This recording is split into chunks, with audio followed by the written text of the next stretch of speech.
when they're watching the games together, they'll be discussing things and bouncing these ideas off of one another. And I think with basically anything, if you have the option for collaboration, your results are probably almost always going to be better than if you're just doing it solo. A team of players who is better than the sum of its parts. It's not just a bunch of big stars who have huge egos and they've been playing around the scene for a while. They've kind of assembled players that makes the most sense, and they're going to listen to the coaches. All right, what is up, my fellow friends? Welcome to another episode of Valoranting. Look at the people waving. We have another new person today. Of course, welcoming back Gio to the show. First off, Gio, how's it going? This is what the second week in a row? Second week in a row. I know, right? I'm Hell so yeah. consistent. Yeah, it's good. How are you, Vance? I'm great. Look, I have a fresh cut. You know, I spent $30 for my wife to cut my hair. It took 3 hours to do, but you know, it's all worth it. And then someone that doesn't want to show his hair, long time. It's been a long time since you've been on the show, Mark. Yeah. How's it going today? Yes, it's been a bit. Honestly, it was funny. I was like watching the intro video while we were just kind of sitting waiting for the show to start. I'm like, oh my God, I'm in this. It's kind of weird because I don't feel like I'm that regular of a guest, but apparently I made a huge impact in that one show. But yeah, it's cool to be back. I don't have a haircut for my wife, so it's a little long, and we don't have the air conditioning on because it's like 70 degrees in my area, but my office doesn't have a window. So well, yeah, I would be sweating if I had my hair out. What stays hot, Mark? What stays hot today in chat is that we actually have some hot items off the press to talk about for today's show. Big news coming up, actually. And before we talk about it, of course, we have to give a shout out to Twitch once again for another week in a row. We're swearing on this show. We're doing a lot of shit. But you know what? Seems like it's still good enough. We're not crossing over any lines. We're still getting some revenue from Twitch. So thank you so much for supporting us and helping us continue to run this show here over at Valoranting on twitch.tv/DNPeak. Now, we've talked about hot news off the press. Let's talk about it right away. We have new details now, finally, of what's going to happen into the quote-unquote Tier 2 scene in Valorant here. So as you look, we're going to have a few graphics going through to talk about this, but there is finally some sort of a path to pro. And Mark, I'd like you to start talking about this a little bit more and give me some details of what you've heard about this path to pro. Yeah, I mean, it seems like we've got like a regional-based system that's going to funnel upward. Kind of looks like a pyramid scheme. I don't know if anybody else has noticed this. And we have this unnamed quote-unquote international league that will be sitting at the top. That's where we'll basically get to see all of the regions at the top level combine for whatever that ends up being, whether it's a league or a tournament, a conclusion of several leagues. We don't really have all of the information about what that's going to look like, but we have all of these feeder divisions, these lower levels. It's basically, you know, the thing that we have in Europe with VRL is like the same thing, just kind of leading upward. And we'll get to see some teams then qualify actually out of that lower level, which is now going to be called challengers, into potentially this international league. And the thing that's important to note when we're looking through all these graphics or whatnot, that's not fully mentioned, but you have to really try to read between the lines or try to read the fine prints, is to understand that there's not going to be any type of relegations to any of the partner teams going into the league in 2023. So first off, not a franchise. Second of all, partner program. Thirdly, 10 teams, no relegation. So what does this mean right now for potentially the Tier 1 scene, Gio? Well, I mean, if you manage to become one of the partner teams, then it means that you're pretty much locked in. But in terms of what it means for these other teams that are going to be competing in, as you say, quote unquote, Tier 2, they're actually going to have the opportunity to be promoted. So even though there's no relegation system per se for the teams that get in on the partner system, these teams that come up and go through what is called Challengers Ascension, which is essentially a promotional league. They're going to, the winner of that will get a 2-year long spot in this international league.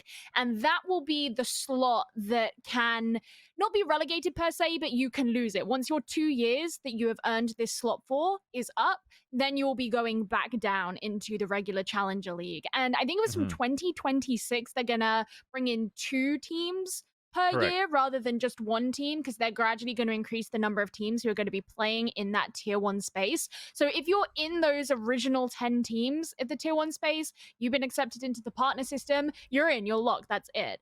But if you're one of these challengers teams and you actually earn a spot there, you get guaranteed 2 years there, and then it does not matter what your performance is. You could have won champions that year. You will still go down into challenges again and then have to earn that spot again, because the whole point is you can't be guaranteed the spot because there has to be a distinction, right? Yeah. I hear you sighing, Mark. So what's going on? What's going on through your mind? I mean, we kind of saw this in CS, right? When ESL introduced their partner teams, we saw how the program kind of got screwed up because teams really couldn't easily get relegated, and if they did get relegated, they somehow managed to build the league out bigger and invite those teams back in, even though they sucked. So I am concerned that we're going to see like the partner teams kind of struggle. Some of these new teams are going to kick ass, and then all of a sudden the new teams get relegated back downward. And it just completely destroys the feeder system. I get it. I totally understand what they're aiming for, but I don't love it. I feel like there's definitely a flaw there. I kind of think what's going to end up happening, though, and we were talking about this beforehand, is that bad teams are going to just do bad and then get dropped, and the teams that came up are just going to get signed by the partner teams and stay with that org, and then this other team's got a void. Yeah, we just don't know that yet, right? Because we don't know what the fine print entails as to, okay, if I am Team X and I'm sucking for the next 2 years, but I'm part of the partner program, can I actually drop my whole roster and pick up a brand new roster that has been killing it in like the VRLs or Ascension leagues right now, or the challengers for 2023? So there's still some regulations and rules that probably has to come out and get more details around that for the tier 1 scene, but at least from what it looks like from the tier 2 scene, it looks quite cool. I think in layman terms, how I see it right now, and correct me if I'm wrong, guys, but it almost feels like, looking at the challengers for 2023, it's going to be VRLs plus, once you get into the playoffs, which is going to be more international, you now have an opportunity to play into what would be now the champions or the masters global events if you're actually winning those tournaments. So in layman's terms, a great opportunity for these teams to move up for 2 years, which you still get the stipends and the benefits of the partner teams in a tier 1 if you're one of those teams that are promoted for the next 2 years. And then, of course, an opportunity for the teams and the players that have done well to potentially get poached and picked up into the new teams, because there's also a period of roster transitions, I think between like October and February, that was reported by George Gadez. So let me know your thoughts about that. That, for me, as a tier 2 player, is still something that's very enticing that I want to be a part of for 2023, in my opinion. I have to say, I actually kind of disagree with the concerns that Bok has, because I think that let's imagine that you have a normal promotion relegation system. You, as the team, like, you can still have a really ephemeral experience in the tier 1. You could just go straight down. But I think what's nice about this is you are guaranteed at least 2 years in the tier 1 league, which is a very long time to have a guarantee as a team not in a franchise system. And I think the idea is that you have to understand that the partner system is not necessarily about the players, it's about the organizations who are going to be investing into this league. And so what that does mean is that if you are in one of these like challengers, Ascension teams, you come through, if you are good enough and your org doesn't, like, let's say, own a spot. I know that that's technically not what it is, but let's say, you're not a partner org. You are there long enough and going through enough off-season points and, points of Rostermania that, yes, you can be like picked up by another team. And I think that this is a more secure way of that being possible than it would be in a regular like promotion relegation system. The one question that I have is that because I assume that the partner teams are going to be held to, like I said, like in the off season is when you can start making like roster swaps and whatnot. But let's say you're an org who gets this spot, like the 2-year spot. Are you gonna be held to like a 3 out of 5 rule? What's to stop you, like, legally from ditching your whole roster that got you there and then picking up another 5? And Correct. what happens if you get into the system and then one of the partner teams wants to pick up your entire roster, they want to buy your entire roster out? Then what happens? Because I think that should be allowed, but there has to be some system of protection for the teams that qualified to get in. And I assume that is something that Riot's going to put in place, judging by the fact that they have 3 out of 5 rules for other things. It's the reason that FPX couldn't play in Masters 1 this year.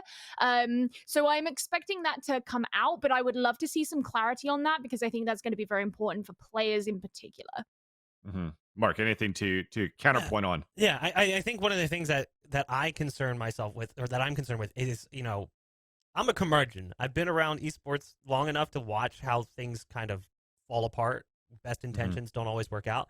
If I'm a partner team, and even if we make it in, or a non-partner team, excuse me, even if we make it in and we last the 2 years, we perform okay, maybe we don't win, but we perform okay.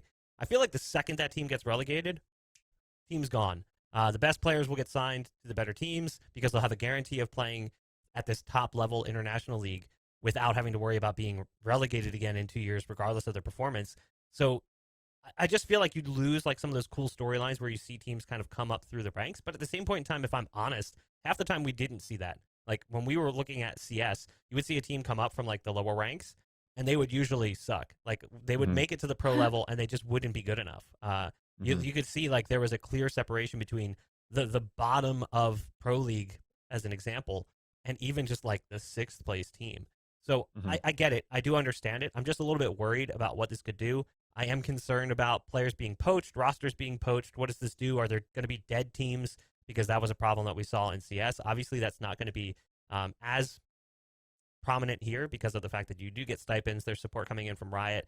There's not as easy a path to get there. So ultimately, like if you have an org spot, even if it's just for 2 years, it's pretty easy to find players who are going to want to play for you.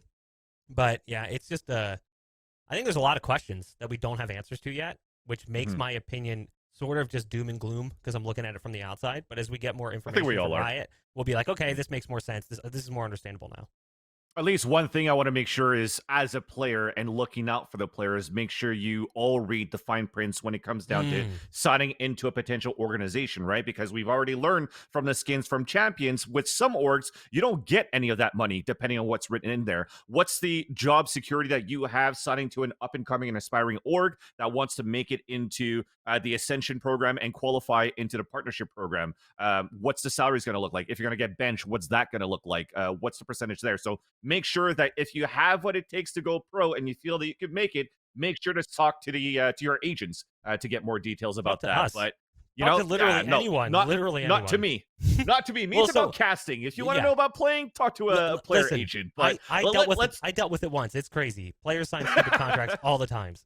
It's a headache. It's a headache. But at least one thing that's, well, I guess we got a camera that's a headache too. But one thing that's not a headache is actually the confirmation. My camera overheated. 1 sec.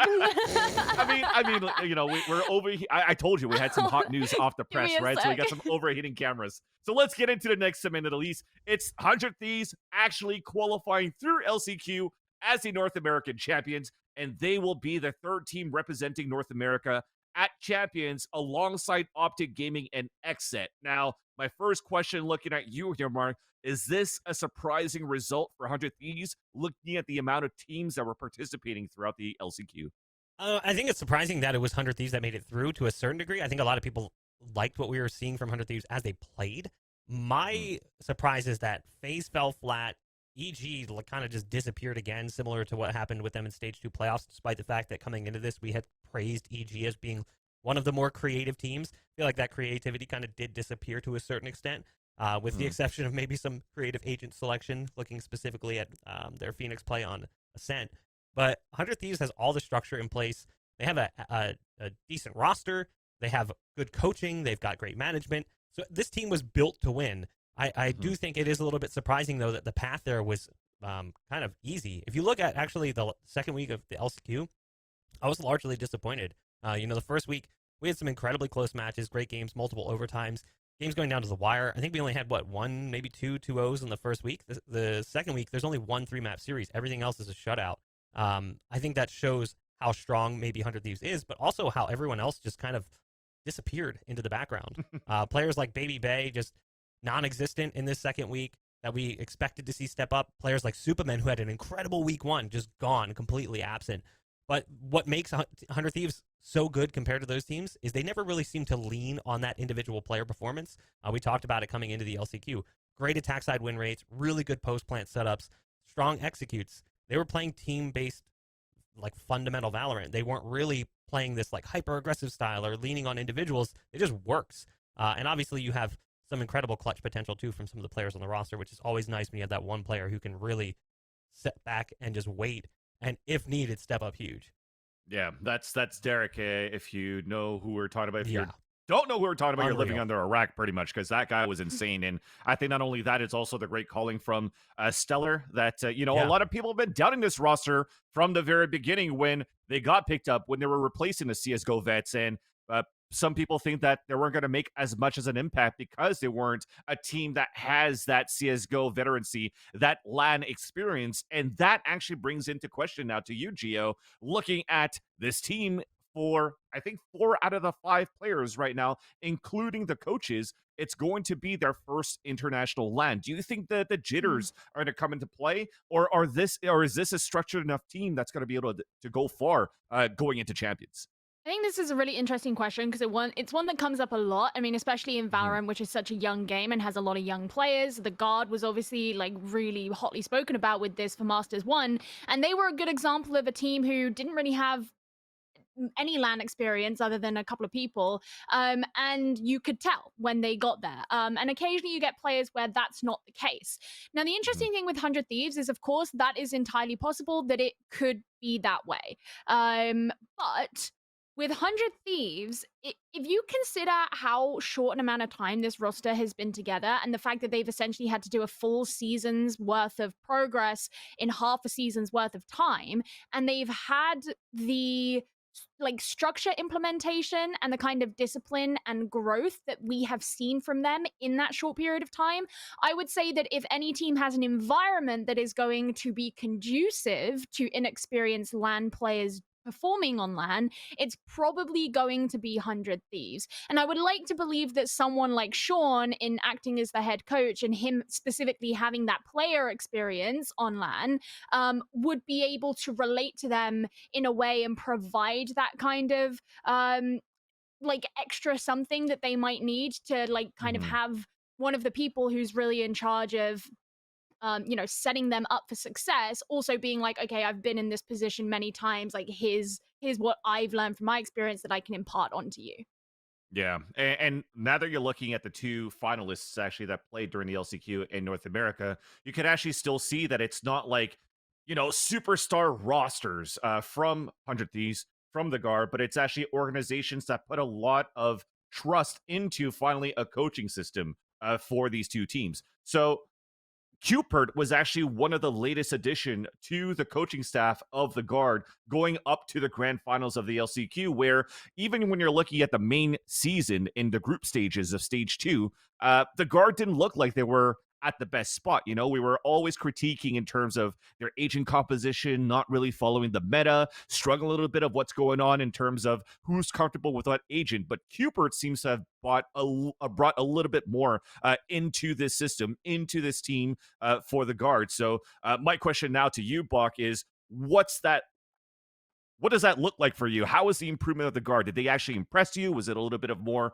firepower that they showed? Or did qpert actually did make a difference in this roster? Look, I'm going to continue my streak of being a bit of a curmudgeon this show. I actually look at like the first 2 games from the Guard, and I don't feel like they were particularly strong games. They had a 3-map series against Sentinels. It didn't really look like great Valorant being played from them there. Keep in mind, this is the first game Sentinels plays with their new rosters. Even Shroud admitted, like, I had jitters. I was not used to playing at this level. Everyone was excited, anxious. So that should have been an easier victory for the Guard than it ended up being. Then they play against Cloud9. It's a 2-0, sure, but Cloud9 is also a team that has struggled since the Zeta departure, so I really wasn't looking like that was going to be a series that was going to go the direction of Cloud9 unless for some reason they came out swinging, which they did not. Their most impressive victory was really over FaZe, that 2-0 in the upper final. And I did not have them predicted to even be in that position, nor to take that win. So that's when I started to turn ahead to them and be like, okay, this is really starting to show how much they've improved, because previously I didn't feel like they were super tested. I don't know how much of that can be put on qpert. I know that, coaching staff definitely has impact on how things happen in the game, but I think a lot of what happened with the Guard in general was just like their mental coming out of the loss at Masters and how they fell down into the 2-0 or an 0-2, excuse me. And then stage 2, it just steamrolled. They couldn't adapt to the meta. It got really difficult for them. I like to think that maybe it helped a little bit, but I honestly don't know unless I'm behind closed doors and I hear those conversations. Obviously, they've already got a great head coach in MCE. I'm very much aware of how tactically sound and creative Matt can be as a coach. And I think that he was a great leader for the team. So I think this is kind of just like his tag team duo. Like this just gives him a little bit more boost to maybe find things that he doesn't see and kind of implement them on the backside. Yeah, I think that's how it all started too. I'm assuming it was like the guard trying to boot camp for Masters One, and then they were trying to scrim into like the European scene because qpert is an IGL from Europe, playing with Section One, I think, or Sector One, Sector Bond as and Penta. yeah. So So like as a team that's trying to get into that, right? So I think the conversations comes in as okay. Well, after the scrims, qpert had more conversations, and he had a couple of things to say after as well. Following the event, as how much he actually did enjoy his time with the guard and how he actually helped Valen and vice versa, how they traded these ideas. So again, it comes down to the scrims that they had during the European scrims that the guard had brought. And then I'm assuming at this point that qpert Eyes and IGL brought a bit of that expertise over to Valen, which for me is how you saw Valen get that confidence in terms of like his post-game interviews, being like, hey, we're on a brand new level. My IGL has been better than ever. And of course, qpert just really was humbled by the experience that he was able to get with the guard, because that also elevates his experience to bring back into Europe, into the tier 2 scene. And he has nothing but good things to say about MCE and about the guard. So that was a nice little wholesome story from qpert and from the guard. And we hope for the best with qpert moving forward, because he also stated he wants to bring this experience back as an IGL to Europe. So he's not done with IGL. He's not done with playing. Coach will be in the back end. But something to resurface in terms of topics now is that we actually do have more details going back into the Riot partnership program, which is actually really nice to hear. And all of this also being reported by our friend George over at whatever companies that he's working on all the time. Esports, Desherto. This guy's hot commodity as well. But yes, to get more details, the season seems to start now in February all the way up to September, while in October you have like this period of time where you could actually do transactions for rosters and teams. And then, of course, there was a little bit more details into what this entailed in terms of the stipends, because, again, since this is a partnership program, it's not about franchise teams. It's not about teams buying for spots. It's actually Riot paying for teams. So all this 1.5 million is false, but it's all a mix of like skin sales, winnings or whatnot, and what you're working as a team to make sure that the league gets profit out of it overall. So, Gio, reading on through this, do you think this is a right direction, stepping away from the franchise system into more of like, hey, let's work together to build this up, even if the money's lower? I think it's definitely a smart thing to try, because like franchising became kind of more common in esports, let's say about half a decade ago, right? That's when it started being like really introduced. And there's obviously been a lot of criticism since then, and there's also the risk that well, if teams are buying spots, then they get maybe a lot more control than Riot would like to give them, and Riot get to maintain control if they are buying the teams. But also, you know, if the system fails or anything like that, you know, we've seen a lot of controversy with things that Blizzard have done. And while Riot already do run their own franchise system, I think this is quite an innovative version that allows them to experiment with certain things. But I definitely really like the idea of having like the skin sales and stuff like that. Coming from Rainbow Six, which also has a pseudo franchise system. In that it has revenue share, but it doesn't have spots that you buy. The revenue share comes from skin sales, which from what I've heard is actually pretty lucrative. And Rainbow Six is not as big an esport as Valorant is. So I think that being able to use that as a way to generate more revenue for the stipends is really good. It's interesting about the value of the stipend. Now, I didn't have like a particularly, thorough idea of what I assumed it would be, because I don't work in business. But when you compare that to what you may assume the salary of the team will be, that's still not a lot of money. And I do wonder like how that falls into, like the profitability of organizations. But that's not my area of expertise. Is it annual or is it seasonal? Do we know? Oh, that's a good We question. don't know the details. I We assumed don't it know was those details. annual. Yeah. I mean, like some of the bigger rosters, that basically covers salary for the year. So if that, it's difficult to even pay the salaries for the year with that. So definitely will be interesting to see how that works out. Okay, and then at least we know now that it's 10 teams that are moving into at least 2023 until next year. So I'm excited to see who are the 10 teams. I want to know. It's probably going to be announced sometime in Champions, which is going to be happening in the next 2 weeks. But speaking about Champions, again, teams going to Champions, team qualifying for Champions, back to 100 Thieves is, we're giving a lot of credit onto Derek's clutches, giving a lot of credit into Sellers' coaching, but the IGLing. But the thing is, we actually haven't given enough credit into MikesHD, who currently is hanging out in the chat as well. Big shout out to MikesHD, one of the prominent figures that helped out Sean Garris into helping 100 Thieves qualify into Champions. And one funny thing too is that it's not only 100 Thieves and the fans that are actually giving Mike's this credit, it's also his opponents. So MCE had something to say about Mike's HD's what he brought into the table here for 100 Thieves. So let's have a listen to that. I was just wondering how you felt about the way that Sean and EDG have kind of constructed 100 Thieves and what they've kind of managed to accomplish today. There is a third coach on that roster for everyone in this room. And I think he doesn't get mentioned enough in MikesHD. I think he's very intelligent about the scene. Definitely had a lot of work with these players as well. And I think you guys would be very wise to include him in questions. First off. Second off, I think they did a great job. They picked up hungry players that had something to prove. A lot of these guys don't really have egos, and I think it's the future of the game. They went with people that are moldable and willing to learn and listen to coaches. And I think it is a huge step in the right decision to give people chances, because you never know the type of players that you're going to find or the team that you're going to be able to build if everybody can buy into a system and the system is correct. So those guys have done very well, but please do realize there's a third coach that is a huge part of that, even more so than DDK. Yeah. And MCE's experience with Chaos was like one of the reasons why we know MCE and how good he is as a coach. But another coach that gave him praise was also Sean Garris, where if you hear about Sean Garris, it's all about the podcast he has for Immortal Minds, his career as a caster, but most importantly, of course, his IGL career in CSGO with Misfits, the Cloud9 summer run of 2015, and even his experience had to actually give more praise into Mike's HD's contribution to 100 Thieves. So let's see what Sean has to say as well. I don't know if I can say this, but an epic fuck ton. All right. Like, he literally taught me everything from the get-go, right? Like, I didn't know about streaming practice. I didn't know what practice schedule we should run.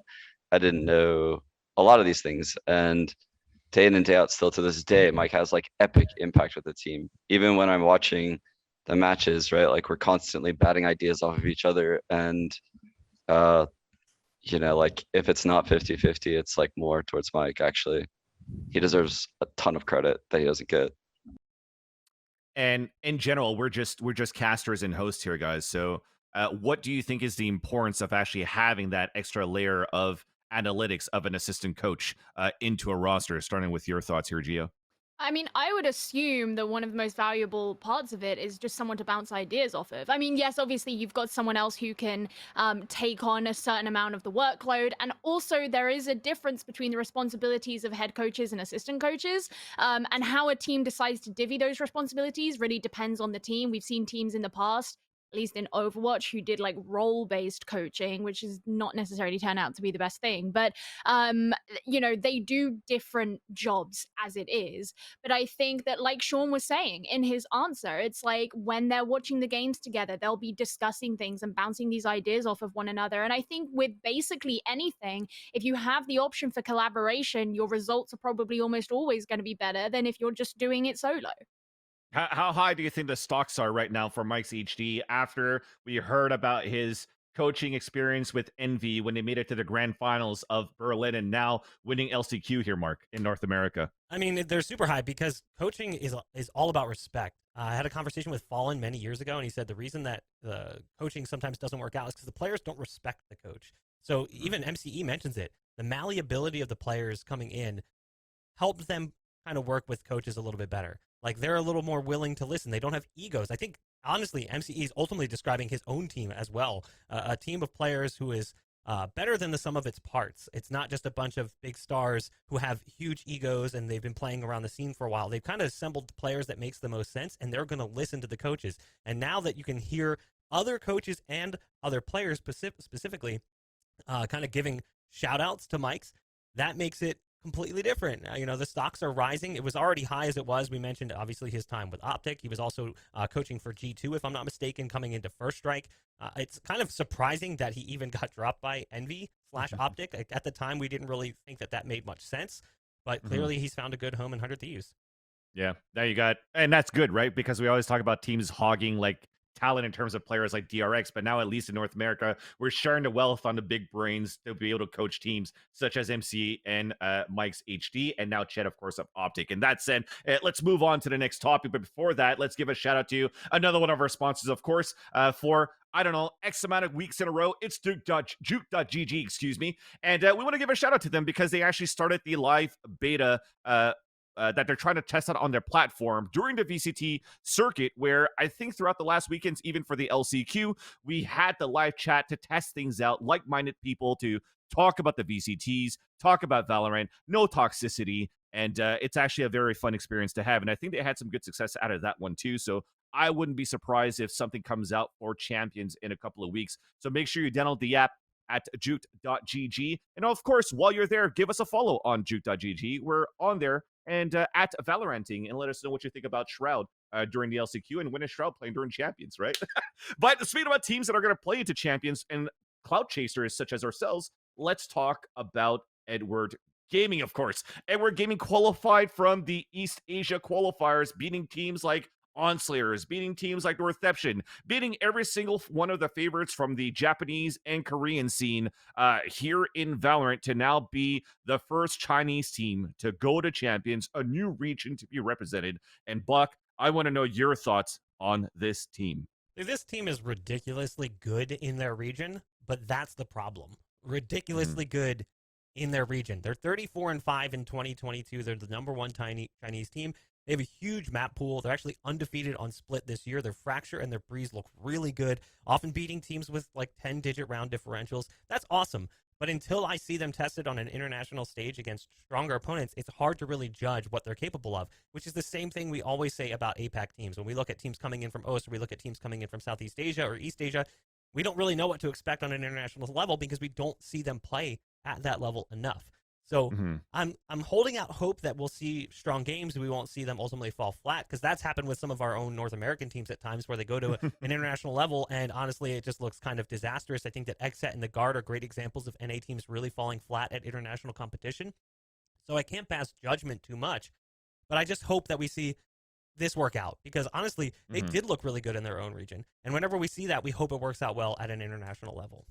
Yeah, and at least then, the question is, how are they going to do? But PRX is actually a team that made it to the grand finals of the last Masters. And, speaking about the Chinese scene, I know it's still a big question mark, but GOU hung around the Chinese scene in terms of Overwatch in the past for a very long time. They just won the last Worlds in League of Legends. Are these a serious contender potentially in Valorant, knowing how the scene is developing in China in all of these games? Probably not for this Champions, but I think, given that these Chinese teams have done pretty well in other esports, then, and Edward Gaming have also won Worlds very recently. So, they are probably an organization who's going to put in that kind of work, but I kind of agree with Bok. We need to see how it is that they're actually going to be on an international level before we can truly judge. All you really know from the Chinese region is they're probably going to do some like wacky shit, and probably take some people by surprise, which luckily in Valorant has actually proven internationally to be quite a good thing. Paper X being a really good example of that, whereas in other games that might be a little bit more like risky and not in a good way. So I could see this being something that develops over the next few events, see where they are this time next year, but I'm not necessarily expecting them to come away with a Champions win. Yeah, at least some wacky shit is definitely Kang and Life as this double duelist lineup they still try to run here for the Chinese scene. So I'm excited to see how that's going to pan out for China. But we want to talk about the development. We want to talk about improvements within a team too. And now it's time to talk a little bit about roster changes. I think the most important one here in North America, because we're going to have Steele later on to talk with us on an interview. It's T1 making some roster changes. So most recently, we didn't have an official signing from Dynamic, but T1 has released Pony and Dynamic from the roster and has recently acquired Ben from the Pittsburgh Knights. So now when you're looking at this full roster from T1, it's actually everybody else, meaning you have Steel, you have Thwifo, you have Autumn as the coach, You also have Zeta that actually joined from Cloud9. Now Ben coming in. And what does this roster look like for you on paper now, Buck, if you're thinking about this team in North America? And of course, I can't forget Munchkin that comes in from Korea as well. Unfortunately, this roster is a paper roster right now because we don't really know what to expect from them. I feel like a lot of teams, maybe similar to T1, but not necessarily just exclusive to them. We're not seeing enough of them outside of like VCT qualifiers. Some teams did not take advantage of the offseason or the downtime between what would be basically VCT Stage 1 ending and VCT Stage 2 starting, and then VCT Stage 2, if they didn't qualify, we didn't see them compete in very many places, which really makes you wonder what the hell is going on behind the scenes, because you just don't know. Now, I do hold out hope because obviously Steel is an incredible IGL, got a ton of experience. Ban comes in, excuse me, and Ban looked so good at times in the past. Obviously, we know what Zeta is capable of, and we saw just how much his departure plus Autumn's departure from Cloud9 affected that team, pretty much diving off of a cliff after the one win in Stage 2.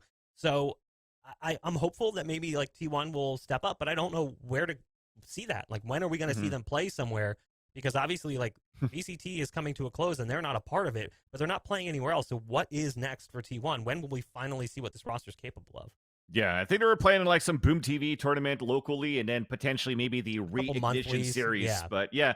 But when you're looking at this roster now, Gio, you technically on paper, if there's no more changes, it's 3 North American players and 2 Korean players. And again, speaking to your experience in Overwatch League before, or even when you're looking at Overwatch League now, there's a lot of these franchise teams that are actually importing a lot of Korean players and maybe having some mixes in here and there of these rosters. We had that first taste with Cloud9 and Zeta. But what do you think of this roster in terms of 2 Koreans and 3 American players? I don't know how much I consider it in the same way that you would look at most imports, just because Munchkin, coming from the Overwatch League, has competed in North America for a really long time, and Zeta has come from Cloud9 in North America for a really long time. So I don't necessarily look at it the same as being like, oh, they've just plucked 2 Koreans from Korea. You know, I feel like it's a lot more like, okay, it's maybe a little bit more culturally cohesive, maybe is the best way of putting it. But again, I have to agree with Bok that it really is like, it's a lot of great names on paper. I'm always very skeptical of super teams because they are not necessarily going to come to a result that is greater than the sum of their parts. And we just haven't seen, it's like T1 is this weird thing in Valorant where it's almost like a celebrity roster that doesn't do anything. So show me something first, and then I'll come back to you. So yeah, give us a few weeks, right? Slight note: they did play apparently yesterday, and I just pulled up the match just to see what they were playing. Have you ever heard of Null Death or maybe Asteri 7, maybe 10-5? I have no idea who these teams are. So even though we have a very small example of what they're capable of, it's like at least they're not barely egoing out of it. viable results. Yeah. Did T1 win? Yes, they did. They won 1-0, 1-0, and 2-1. And so. they're not pulling a stage 100 Thieves, where 100 Thieves were like too good to go and At least we got some hopium. At least we got some hopium with them playing. They win some matches, you know. So that's a good thing to think about if you're a T1 fan. But let's move on over and talk about patch changes. So LCQ, during LCQ, we actually had a little bit of patch changes already, including chamber nerfs that came out during the LCQ, but that wasn't official. So now it's a great way to revisit this, as well as looking at new changes happening to Neon and to Jet. Most importantly now for Chamber, just a big summary. If you're reading through this, a TLDR, I think the main thing is to think about his rendezvous points that now have a cooldown when you break his rendezvous. And of course, the slow fields being a little bit slower and less of a TP. For Neon, there's going to be a buff into her overdrive, meaning that I think headshots now will actually increase by 3.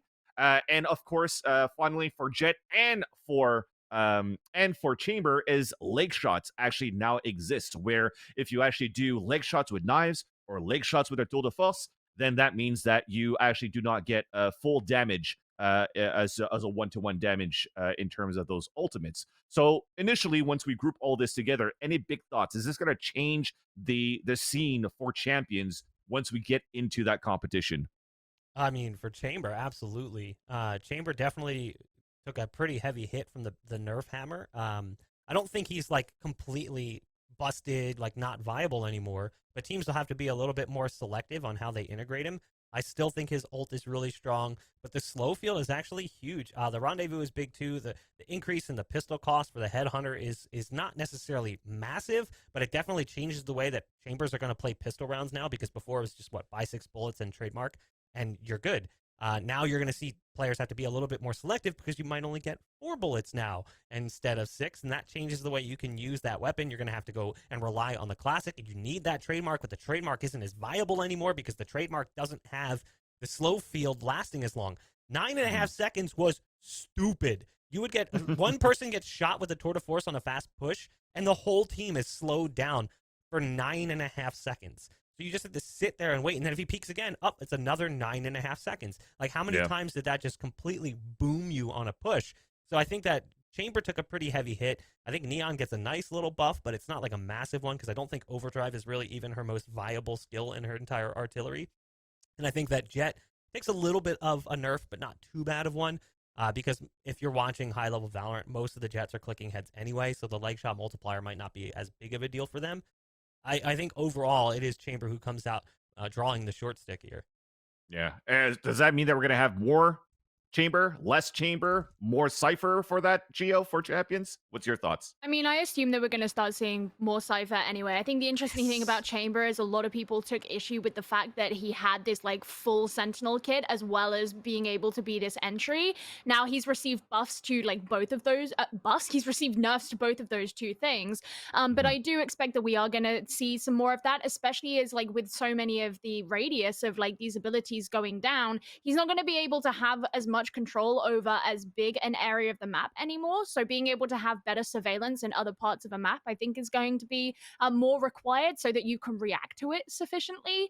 But I don't know. I'm interested to see. I want to see where the balance of like, are we going to see more Jet come in to like replace Chamber again, or where is that going to go? But yeah, I think starting to see some of the more like traditional Sentinels come back in might be something that we do see. Yeah, well, at least for that, we'll see what happens for champions, as well as we need to talk about another team that's going to be heading into champions, and that's looking at our friends over at EMEA. It's Team Liquid finally qualifying once again, winning LCQ to make it to champions, and there was some great celebratory celebrations actually on camera that happened after Liquid won, and of course, an interview with Scream. Make sure you put your headphones at higher volume to understand what he has to say here on their victory. Yeah, I mean, I don't know what it feels, to be honest. We really fought like really hard out of our souls, and yeah, I mean, like the practice we put in, like with our new coach, with our new player as well. Like honestly, like it feels good that hard work pays off. I'm super happy we proved people like what we're capable of once again, even though we had a lot of change and stuff like this. So yeah, very proud of. I mean, all I feel right now is like being proud, and also I had quite a good game, so I'm proud of myself as well. And yeah, like, I don't know what to feel like, a lot of emotions right now. Yeah, you had an... It's actually still nice to see that the It Shut machine was still able to put some sick numbers into the grand finals. Also, IGLing for this team. We always critique Liquid having like this IGL issue moving into the LCQ. They added coach instead. They added new 5th player in Dimisic, and they still don't have a set IGL, and it gave that responsibility for Scream. Is this actually the solution now to see the performances of Liquid and potentially see a deep run for Liquid into champions here, Gio? Potentially. The thing that I'm really interested in with Team Liquid is just the fact that their whole structure and way of doing things is changing. I mean, Sliggy, who is their ex-head coach, he was on the broadcast, and he was saying on the broadcast, like, it's interesting because they're doing X or Y, and this is something that the team never liked to do before, and so we didn't used to do it, and now they're trying these new things. And so I think hearing the ex-head coach be able to recognize differences that they are starting to implement that are clearly working for them gives me this idea that whatever internal structure they're starting to build under this new coach is something that they intend to push forward with. So I think that, yeah, maybe having Scream on the IGLing duty, and especially having proof that it's worked, that might be something that they carry forward going into champions and build upon, rather than constantly trying to change. I mean, if it ain't broke, don't fix it. And it's not long before champions. What are you going to do? Go through like all of the different players like in the couple of weeks before you go to Istanbul?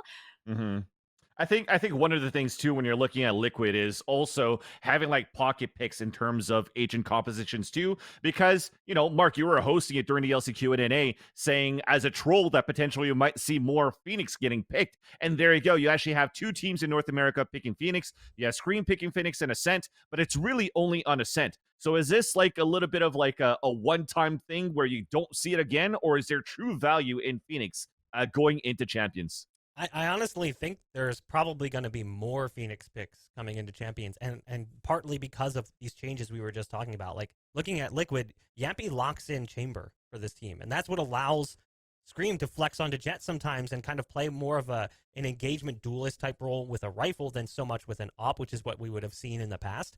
But Phoenix is an agent that can kind of slot into that role. It's not really what we've been classifying as like a dive agent so much, but with the way his utility works and obviously the viability of his ult and how you can farm orbs on specific maps, I do think we'll see more of it. I'm surprised we don't see it so much on Fracture because of how easy it is to farm orbs on that map. I mean, 6 orbs to get his ult, and you can get 4 of them in pistol round if you really want to.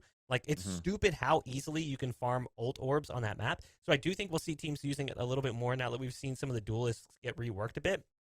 And I also love the fact that it proves EG had the right idea to a certain degree. Like, Phoenix on Ascent does work.